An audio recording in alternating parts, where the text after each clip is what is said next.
আল্লাহ রাব্বুল আলামিন এই পৃথিবীর সবচেয়ে সুখী মানুষটাকে, এই পৃথিবীতে যার কোনো দুঃখ কষ্ট কিচ্ছু ছিল না, এই মানুষটাকে ডেকে নিয়ে আসবেন। ডেকে নিয়ে এসে জাহান্নামে ঢুকাবেন এক মুহূর্ত সময়ের জন্য, ধরেন 1 সেকেন্ড বা 1 ন্যানো সেকেন্ড। এরপরে বের করে নিয়ে আসবেন, নিয়ে এসে বলবেন পৃথিবীতে কি সুখে ছিলে? সেই ব্যক্তি বলবে সুখ কি জিনিস হে আল্লাহ আমি জানি না। আমি কি বুঝাতে পারছি ভাই? সুখ কি জিনিস আমি জানি না। আর আল্লাহ রাব্বুল আলামিন এই পৃথিবীর সবচাইতে কষ্টে থাকা মানুষটাকে ডেকে নিয়ে আসবেন, এনে জান্নাতে ঢুকাবেন, ঢুকে এক মুহূর্ত সময় রাখবেন, বের করে নিয়ে আসবেন।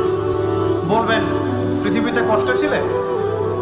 সেই বান্দা বলবে কষ্ট কি জিনিস আল্লাহ আমি জানি না। এটাই সেই আয়াতের ব্যাখ্যা বলা যায়। আল্লাহ পাক বলেছেন কুল্লু নাফসিন যায়িকাতুল মাউত, প্রত্যেকটা নফস বা আত্মা মৃত্যুর স্বাদ গ্রহণ করবে।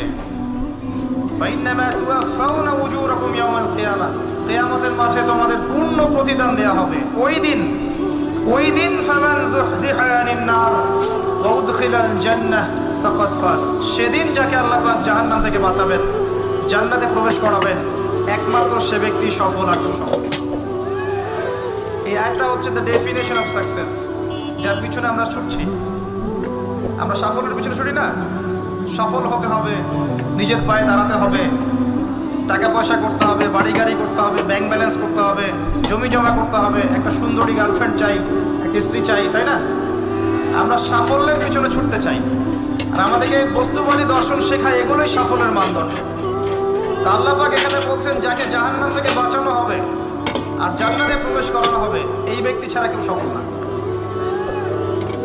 পৃথিবীতে আপনি অনেক বড় নেতা হতে পারেন, ইভেন অনেক বড় আলেমও হতে পারেন, অনেক বড় পলিটিশিয়ান হতে পারেন, অনেক বড় প্রশাসনের কর্মকর্তা হতে পারেন, অনেক বড় ইকোনমিক্স হতে পারেন, কলামিস্ট হতে পারেন, বুদ্ধিজীবী হতে পারেন, হাফেজ হতে পারেন, হুএভার ইউ আর, যদি কিয়ামতের মাঠে আপনি জান্নাতে যেতে না পারেন, আপনি সফল না।